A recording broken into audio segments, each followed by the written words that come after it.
ということで、今週も読書の振り返りを行いたいと思います。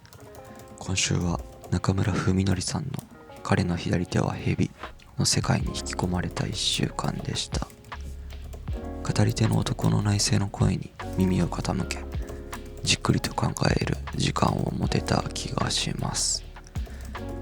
そこで印象に残った一文を紹介したいと思います。読んでみます。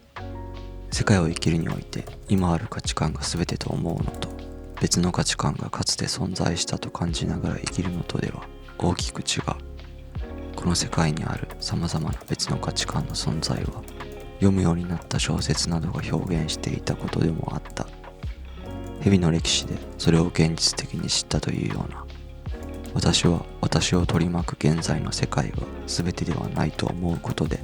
自己を肯定しようとした。私を否定する価値観など今だけの虚像に過ぎないと。価値観が変われば評価も流動する。少なくとも自己を否定する必要を感じなくなった、という一文で、生きていく上で別の価値観を知っておくことの大切さを、改めて教えてくれる一節でした。毎日同じ環境で似たような日々を繰り返していると、どうしても考え方が凝り固まってしまうような気がしていて、そしてその狭い価値観にいつか自分自身が苦しめられてしまうのではないか、そんな怖さを感じるような気もします。だからこそ小説が必要なのだと思っていて、多角的に物事を見つめられるし、そしてしなやかな自分でいるためにこれからも大切に本を読み続けていきたい。